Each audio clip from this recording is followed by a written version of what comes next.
Pujilah Tuhan, hai segala bangsa. Megahkanlah Dia, hai segala suku bangsa. Sebab kasih-Nya hebat atas kita, dan kesetiaan Tuhan untuk selama-lamanya. Haleluya.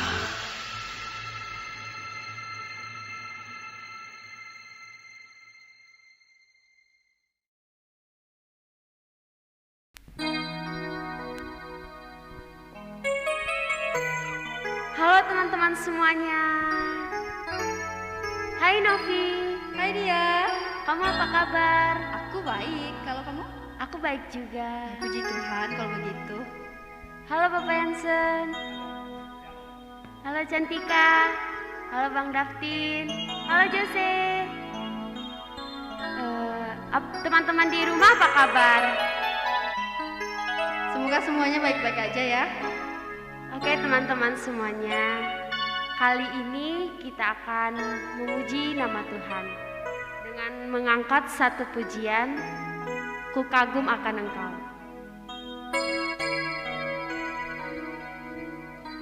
Tuhan Yesus, indah tiada taranya. Sungguh menakjubkan, Tuhan lebih dari semua yang ada. Kau sungguh indah tiada taranya. Sungguh indah tiada taranya, sungguh menakjubkan, sungguh ajaib untuk dimengerti, lebih dari semua yang ada.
kita berdoa.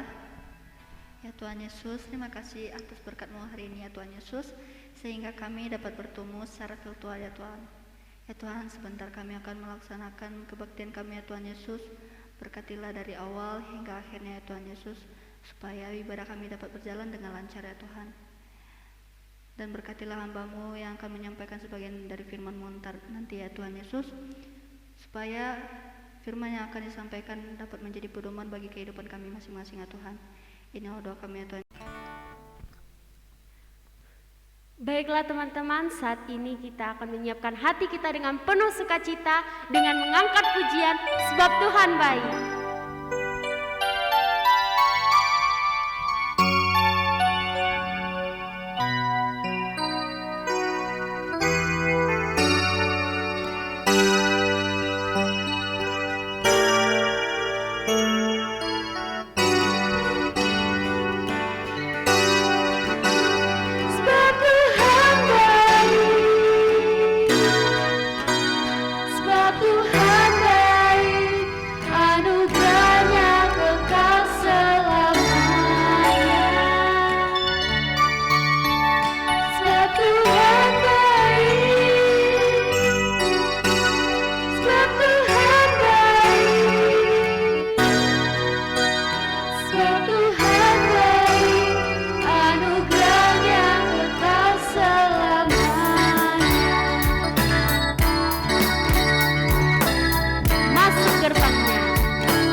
Baiklah teman-teman, saat ini kita akan mendengarkan firman Tuhan. Sebelum itu, marilah kita siapkan hati dan pikiran kita untuk menyambut firman Tuhan itu dengan mengangkat pujian Kaulah Harapan. Tanpa Tuhan kita bukan apa-apa, teman-teman.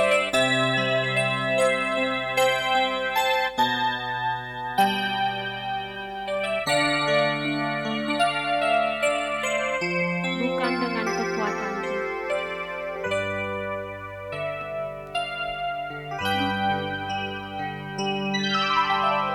Bukan dengan kekuatanku ku dapat jalani hidupku, tanpa Tuhan yang di sampingku ku tak mampu sendiri. Engkaulah kuatku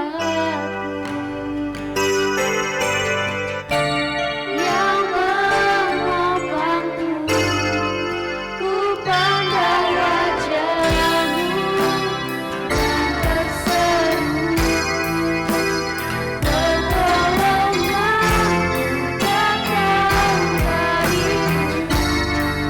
Peganglah tanganku, jangan lepaskan, Kaulah harapan dalam hidupku. Ku pandang wajah-Mu. Pandang wajah-Mu dan berseru, pertolonganku datang dari-Mu. Peganglah tanganku, jangan lepaskan, Kaulah harapan dalam hidupku.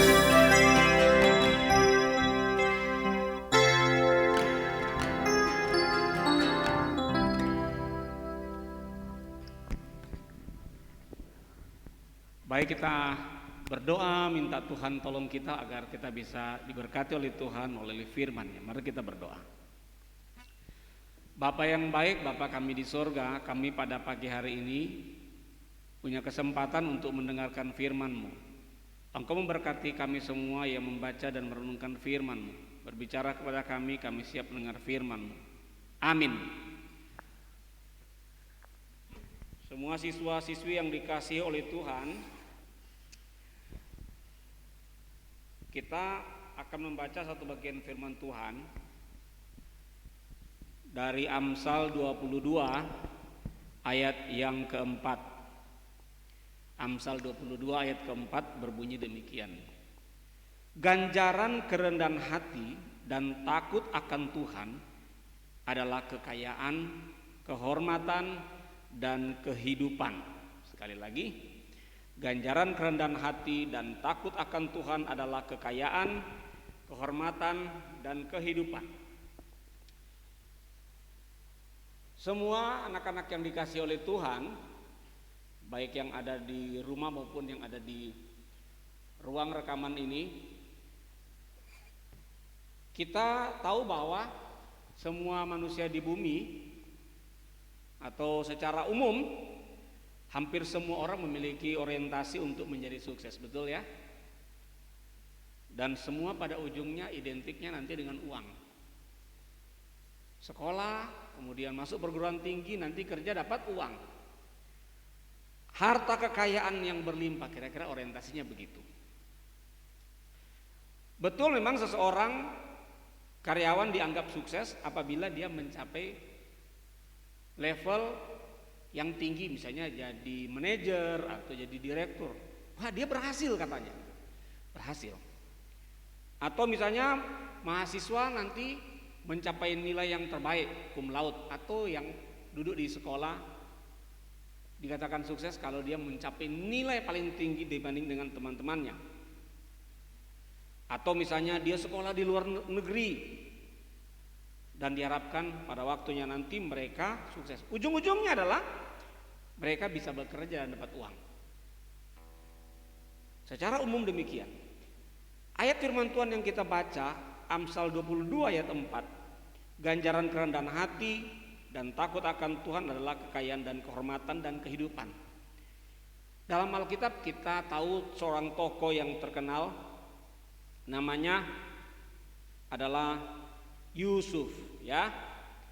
Yusuf adalah seorang yang pernah mengalami gelapnya hidup ini.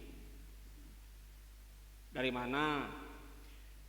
Ingat, dia seorang anak yang dibanggakan, dikasih oleh ayahnya, tapi kemudian dia terampas hidupnya. Dia dijual oleh siapa? Oleh saudara-saudaranya kan? Dijual. Setelah dijual, dia sudah dapat kesempatan. Kemudian jadi kepala, mengatur seluruh rumah tangga, seluruh usaha daripada Potifar. Ya, dia kena fitnah pula, masuk lagi penjara ya. Masuk penjara. Dia semacam berada dalam situasi yang gelap sekali. Tetapi apa yang terjadi dengan masa depan Yusuf? Masa depannya berbicara lain. Dalam kesempatan emas yang Yusuf peroleh di rumah Potifar, dia telah membuat dia menjadi orang kepercayaan Potifar, memegang kuasa atas seluruh rumah dan kekayaan Potifar. Kepercayaan yang jarang diberikan kepada orang asing. Dan Yusuf ini dapat kepercayaan. Yusuf disertai oleh Allah. Di rumah Potifar yang dia kerjakan selalu berhasil. Menarik sekali bahwa semua yang dikerjakan selalu berhasil. Dan akhirnya dia dikasihi dan diberikan kuasa untuk mengatur rumah kekayaan Potifar secara penuh. Penderitaan yang Yusuf alami dijual oleh saudaranya berubah menjadi keberuntungan ketika dia bisa dipercaya oleh Potifar. Dan selalu dibilang bahwa Tuhan yang membuat dia berhasil. Tuhan menyertai Yusuf. Tetapi ternyata Yusuf itu sekali lagi sekarang dia dicobai oleh siapa? Oleh istri Potifar. Mari kita coba lihat. Dia dikejar oleh istri Potifar. Sebagai orang sangat muda, itu berarti dia lari terus. Ya kan? Dia diuji, dia diajak terus lari. Dia selalu menghindar terus. Siapa yang kira-kira kalau bekerja di satu tempat kemudian dapat ujian yang sangat berat? Apalagi dia Yusuf itu masih muda. Ya. Zaman sekarang besok mau ujian tapi karena ada games yang baru launching, itu saja kita tidak bisa lari dari games ya.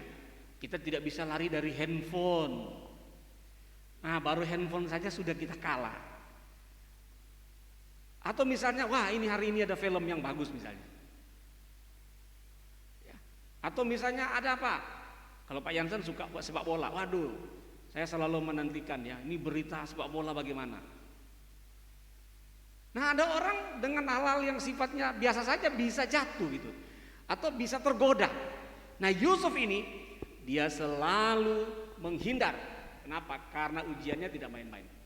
Dikatakan dalam Alkitab bahwa setiap ada waktu istri Potifar ini selalu mau mencoba. Tapi Yusuf bagaimana? Sepertinya Yusuf itu dia tutup mata. Apa artinya ditutup mata? Dia menghindar, dia melarikan diri. Sampai satu waktu dia terpojok dan dia terpaksa harus lari, bajunya yang ketinggalan. Tapi ternyata Yusuf ini diuji, dia teruji. Yusuf ini punya mental bukan mental penumpang. Kira-kira kalau bisa didramatisir, perempuan itu akan bilang gini sama sama si Yusuf. Hei Yusuf, kamu kan sudah jadi kepercayaan dari suamiku. Kamu sudah punya hak. Tidak apa-apa kita main api di belakang. Tapi Yusuf apa? Dia tergoda? Tidak. Dia lari. Walaupun dia sudah lihat ada kenikmatan. Dalam hal ini dia dipercaya. Dia sudah berhasil. Tapi keberhasilan dan kesuksesan itu dia tidak jual. Dia tidak jual hanya karena godaan. Yang dia tidak jual apa itu? Dia tidak jual, dia bilang apa? Sekalipun memang semua sudah dipercayakan kepadaku, harta kekayaan untuk saya usahakan, tapi tidak mungkin aku berbuat jahat karena engkau istri tuanku, dan lebih-lebih lagi bagaimana aku mungkin berdosa kepada Allah. Jadi Yusuf itu dia tidak mau menjual kesucian, dia tidak mau menjual hidup yang kudus, dia tidak mau menjual hidup yang bersih di hadapan Tuhan hanya oleh karena segala tawaran yang ada di depan matanya. Secara karir mungkin Yusuf sukses ya, menjadi kepercayaan. Secara kesempatan dia punya kesempatan untuk mengembangkan dirinya. Kenapa? Karena dia memegang kendali. Secara kesempatan istri Potifar tidak pernah berhenti untuk mencobai dia, menggodai dia. Tapi Yusuf menutup matanya rapat-rapat, sekalipun dia harus akan siap menderita. Dan benar ya, dia itu masuk dalam penjara oleh karena fitnah. Tapi Yusuf itu adalah tipe pribadi yang bukan penumpang. Kalian tahu penumpang? Penumpang itu atau passenger ya bahasa Inggrisnya kan. Yusuf bermental apa? Driven ya. Pengemudi, pengendali. Dia bukan bermental penumpang. Coba orang yang bermental penumpang, dikit-dikit tolong, dikit-dikit numpang dong. Tapi kalau Yusuf, dia tidak bermental penumpang. Dia bermental driven. Dia bermental pengendali. Kekuasaan, kekayaan, kelebihan, kesempatan, karir, masa depan. Perempuan seperti istri Potifar tidak bisa menggoyahkan hidupnya yang berpaut kepada Tuhan. Yusuf punya mentalitas pemenang. Yusuf punya mental yang tidak puas atau pasrah pada keadaannya. Aduh kan saya sudah dipercaya nih. Coba kalau Yusuf pasrah, bisa dia jadi Perdana Menteri Mesir? Tidak pernah akan bisa, karena dia tidak pasrah. Sekalipun ada kegelapan, mungkin dia sudah tutup mata karena cobaan yang begitu berat, ditambah dengan kemalangan, dia dibuang ke dalam penjara, tambah gelap lagi. Tapi kegelapan tidak bisa menggelapkan hatinya yang takut akan Tuhan. Yusuf punya mental yang mampu memecahkan masalah. Yusuf selalu belajar hal-hal baru dalam hidupnya. Yusuf adalah seorang yang berani mengambil resiko. Tidak peduli dia difitnah, yang penting hidupnya taat kepada Tuhan. Yusuf hidupnya tidak mengeluh. Ada dia, kita dapat dalam Alkitab, dia kasihanilah aku. Oh kasihanilah aku. Ada? Tidak kita temukan ya. Yusuf juga tidak banyak komplain.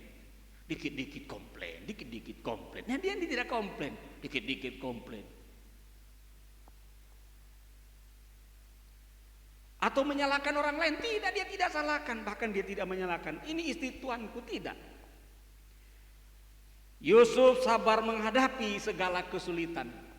Wah, ini Yusuf ini seorang laki-laki. Apakah kalian tahu ketika kalian mendengar tentang Yusuf, selalu ada sesuatu yang dikatakan dalam Alkitab. Seolah-olah melalui kehidupan Yusuf, Firaun itu bisa lihat Allah. Nah kalian baca, Firaun kan bilang begini, tidak ada orang yang dipenuhi oleh roh Allah seperti Yusuf ini. Padahal Firaun itu bukan orang yang percaya. Firaun itu orang kafir. Tapi Firaun itu sampai bisa melihat Allah dalam dirinya Yusuf. Bukankah Yusuf itu orang yang dahsyat? Itulah orang yang cerdas. Orang yang memiliki kecerdasan intelektual itu demikian. Tuhan menyertai Yusuf sebagai seorang yang memiliki kecerdasan. Tentunya Yusuf ini bukan orang sembarangan, karena dia memiliki ciri seorang yang bekerja keras, memiliki keterampilan yang baik. Dia menjadi pengatur rumah tangga yang besar, dan rumah tangga sekelas Potifar. Potifar ini bukan orang miskin. Potifar ini bukan orang kaya biasa. Dia orang yang sangat-sangat kaya.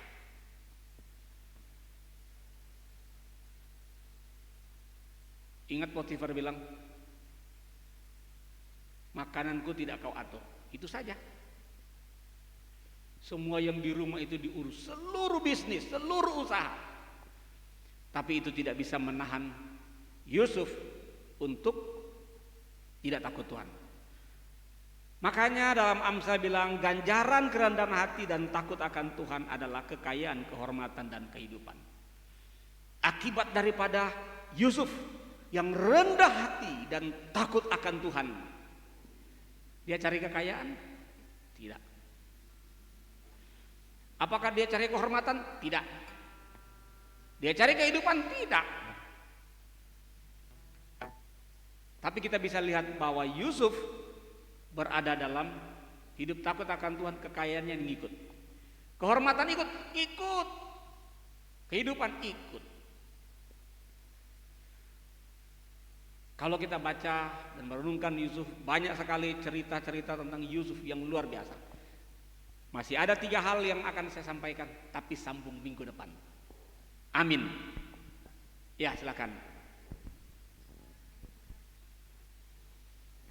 Jadi saya mau nanya, Ya. apa sih Pak yang buat Yusuf itu memiliki mental yang kuat? Kadang kan kita pengen juga punya mental yang kuat, tapi lebih sering tergoda untuk ikut-ikutan sama apa yang dilakukan orang, padahal kita kan tahu itu juga salah gitu. Ya, oke. Itu, Pak. Oke. Orang Israel punya kebiasaan sejak mereka masih anak-anak, bapaknya itu suka cerita sama anak-anaknya. Dan satu hal yang pasti diingat oleh Yusuf adalah Tuhan Allahmu, Allah nenekmu, Allah bapak ibumu, ayahmu adalah Allah yang berkuasa. Nah, Yusuf dia berada dalam situasi yang tidak gampang. Kalau kalian renungkan, dia dijual oleh saudaranya. Dan dia dijual ke tangan para khalifah waktu itu adalah pedagang-pedagang yang sebenarnya arah tujuannya dia berdagang nggak tahu juga, bisa nggak jelas, bisa berubah. Kemudian dia dijual ke orang Mesir jadi budak. Jadi Yusuf itu kalau dilihat, diukur, kira-kira punya masa depan nggak? Nggak punya. Siapapun pasti bilang nggak mungkin deh dia punya masa depan. Siapa yang bisa yakin dia bisa jadi penguasa di Mesir? Apalagi tidak mungkin ada yang yakin. Tapi yang membuat dia selalu kuat adalah selalu dia ingat Allah Israel itu Allah daripada Abraham, kakeknya kan, neneknya, Allah daripada Ishak, Allah daripada Yakub. Selalu mereka cerita. Karena zaman dulu belum ada kitab suci kan, apalagi zaman Abraham belum ada. Maka pada zaman itu biasanya mereka secara lisan selalu bercerita, dan itu mereka ingat. Dan Yusuf dia selalu ingat. Maka dia bilang paling jelas itu ketika dia berjumpa dengan istri Potifar, dia bilang, bagaimana mungkin aku berdosa kepada Allah. Jadi Yusuf itu saya menggambarkan dia semacam sudah seperti tertutup matanya, kemudian berada di dalam kekelaman yang gelap. Tapi sekalipun dia berada dalam titik yang hancur, tapi dia tetap ingat dengan iman yang kuat, ada Allah. Maka lihat dalam perjalanan hidup Yusuf, dia bilang gini kepada saudara, dia ingat Tuhan, itu saja, itu poin. Dia ingat Tuhan, dia percaya kepada Tuhan. Dia bilang gini sama saudara-saudara yang ketakutan, Allah telah menyuruh aku mendahului kamu ke Mesir supaya kamu terpelihara. Pertanyaannya adalah, kita ingin kuat, tidak juga sulit sebenarnya. Yang penting gini, kamu percaya enggak pada firman Tuhan? Kamu yakin?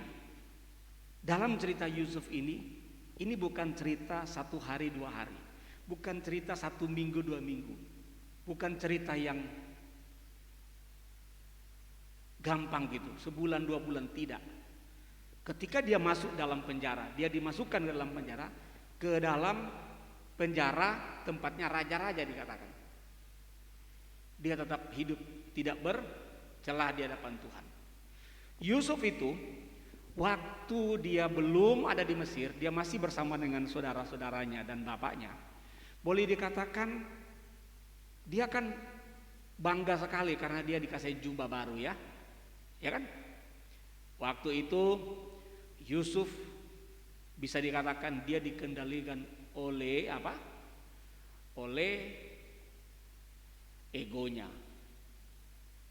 Tapi ketika dia ke Mesir, Tuhan bentuk dia. Seluruh proses penderitaan itu telah membentuk dia, sehingga dirinya sebagai orang yang percaya kepada Allah, itulah yang memimpin, bukan lagi ego, bukan lagi egoisme yang menuntun dia, keinginan daging bukan, tapi dia percaya kepada Tuhan. Tantangan bagi kalian adalah, mau enggak kalian percaya kepada Tuhan?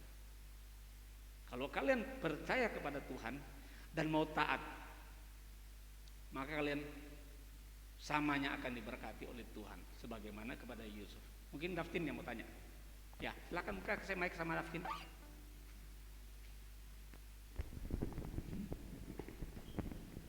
Cek.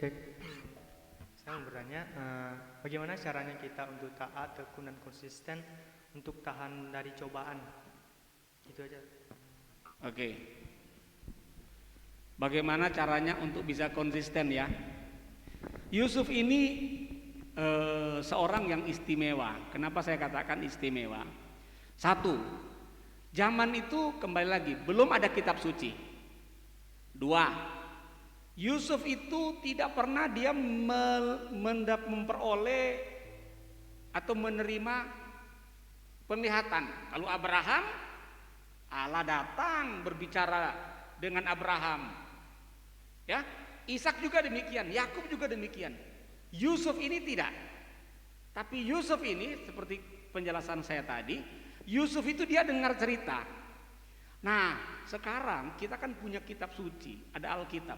Bahkan di handphone kalian pun ada Alkitab.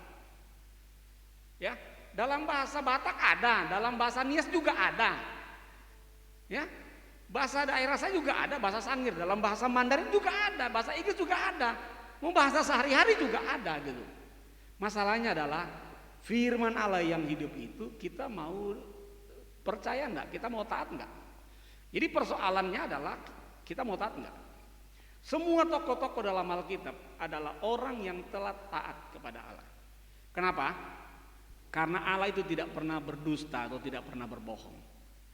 Jadi kalau dia janji kepadamu, aku akan menyertai engkau sampai pada akhir, maka percayalah, kamu tidak sia-sia percaya kepada Tuhan.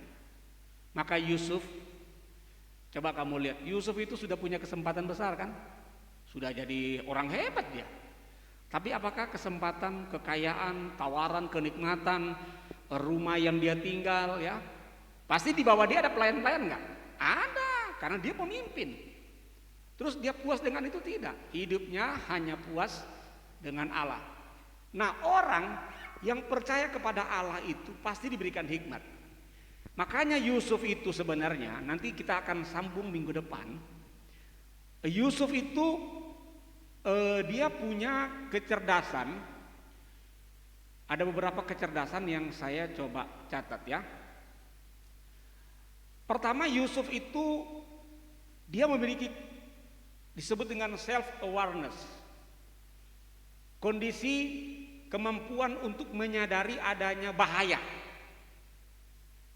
Kedua, self regulation, yaitu kemampuan untuk mengatur penyimpanan gandum. Ketiga, dia punya kecerdasan social skills, mampu menggerakkan rakyat Mesir. Keempat, dia punya empati, menolong rakyat yang kelaparan. Kelima, dia punya motivasi. Dia peroleh dari mana semua? Dia peroleh, ingat, selalu dibilang Tuhan buat dia berhasil. Maka sebenarnya dalam hidup ini selalu harus mulai dengan iman. Kita harus mulai dengan percaya kepada Tuhan. Jadi Yusuf ini dia telah belajar. Sekarang kalian ada di sekolah, kalian mempelajari apa? Yusuf pernah melewati usia seperti kalian, seperti saya. Tapi dia melampaui saya, melampaui kita pada umumnya ya. Makanya dia tercatat. Dia memperoleh berkat lebih daripada saudara-saudaranya bahkan. Ketika Yakub mengucapkan berkatnya terakhir kepada anak-anaknya, Yakub itu memperoleh berkat 2 kali lipat dibanding dengan saudara-saudaranya. Karena dia melakukan sesuatu yang luar biasa. Maka orang bangga, sampai banyak orang kasih nama anaknya itu Yusuf. Yusuf ini orang yang spesial. Bukan karena dia dapat mujizat, bukan. Semua orang kan kejar mujizat, semua orang kejar yang lain. Yusuf ini loh, dia tidak kejar yang lain-lain, yang dia tidak mengejar karunia-karunia yang orang-orang minta, dia tidak kejar itu. Hidupnya wajar-wajar saja hidupnya sebenarnya. Tapi dia telah taat. Maka kalau kalian baca cerita Yusuf dari mula-mula dia disuruh oleh Yakub untuk menjumpai saudara-saudaranya, itu sudah menggambarkan dia taat kepada orang tuanya. Yusuf telah memulai dari hal-hal yang ringan menuju kepada tahap-tahap yang berat dalam hidupnya. Tapi segala kesulitan telah membuat dia makin hari makin kuat. Pergumulan yang diizinkan dialami oleh dia telah belajar banyak. Maka dia punya kecerdasan yang luar biasa. Jadi dia bukan orang biasa. Dia orang yang sangat terampil. Jadi kalau nanti kalian di SMA ada yang belajar ekonomi, kalau kalian belajar baik-baik, nanti di apa yang Yusuf bilang, 1/5 itu harus disimpan. Itu sebenarnya kegiatan ekonomi. Jauh sebelum ada perhitungan pemikiran ekonomi yang modern, Yusuf itu sudah tahu. Makanya dia peduli. Hal-hal yang sepele harus dilakukan. Misalnya di rumah hal yang simpel, disuruh oleh mama kalian, oleh papa kalian, hal yang sederhana, rapi, bersih, tertib, mengasihi, penyayang, disiplin. Sebenarnya itu salah satu cara untuk membuat kita terbentuk menjadi menjadi orang yang hebat. Ya, satu ilustrasi yang baru menang di Olimpiade ya, ganda putri itu. Dia latihan skippingnya saja itu 2000 kali. Sampai putus tuh skipping. Kalau kita kan tidak perlu skipping, langsung main loh. Nah, iya, kita pingin skipping. Kalau bisa tidak usah latihan, langsung main saja. Kalau bisa tidak usah latihan. Padahal semuanya harus mulai dari hal-hal yang sederhana. Sama dengan gini, kita pingin suara bagus, tapi nggak pernah latihan. Dia nggak pernah bisa suara bagus. Latihan juga nggak pernah. Bermain musik juga nggak pernah berlatih di rumah, nggak pernah cari tahu, juga nggak akan bisa. Jadi Yusuf dia telah memulai dengan apa? Mulai dengan iman, dia percaya kepada Tuhan, dia taat. Cuma 4 huruf ya, TAAT. Sebutnya gampang, tapi belajar untuk melakukannya tak gampang. Tapi asal kita mau taat kepada Tuhan, maka ganjarannya apa? Dikatakan dalam Amsal tadi, ganjarannya kerendahan hati dan takut akan Tuhan adalah kekayaan, kehormatan, dan kehidupan. Kita sambung nanti minggu depan. Hari ini kecerdasan intelektual, mungkin minggu depan kecerdasan moral. Nanti ada lagi dua kecerdasan lagi ya. Ada 4 hari ini. Yang pertama kecerdasan intelektual. Mari kita tutup ibadah kita pada hari ini. Mari kita berdoa. Bapa di surga, Tuhan tolong kami agar kami taat kepada Tuhan. Karena ganjaran daripada kerendahan hati dan takut akan Tuhan adalah janji-janji Allah yang besar dan mulia. Kami telah belajar dari satu tokoh Yusuf dalam Alkitab, dengan kecerdasannya yang luar biasa, kemampuannya yang luar biasa. Tapi semuanya dimulai dengan karena dia percaya kepada Tuhan, dia taat kepada Allah, dia melakukan setiap firman yang pernah dia dengar agar orang Israel takut kepadamu, agar hidup tidak bercelah di hadapan Tuhan. Bapa di surga, kepada kami masing-masing punya Alkitab yang bisa kami baca, baik dalam bentuk buku maupun elektronik. Tuhan tolong kami, sekalipun kami ada dalam pencobaan, kami tetap seperti Yusuf, tetap bisa menang dan taat kepada Tuhan. Terima kasih banyak ya Tuhan. Kami mengakhiri ibadah kami pada pagi hari ini. Firman Tuhan yang boleh kami baca dan renungkan, biarlah memberkati seluruh siswa yang di SMP dan SMA, memberkati pengurus OSIS, memberkati kepala sekolah, wakil kepala sekolah, dan guru-guru. Engkau memberkati orang tua murid dalam usaha dan jeripaya mereka, Tuhan berkati. Terima kasih banyak ya Tuhan. Inilah doa kami, hanya kami sampaikan dalam nama Yesus Kristus Tuhan kami dan Juru Selamat kami yang hidup. Kami berdoa, amin. Semua anak-anak yang di rumah, Tuhan Yesus memberkati. Sampai jumpa pada ibadah minggu yang akan datang.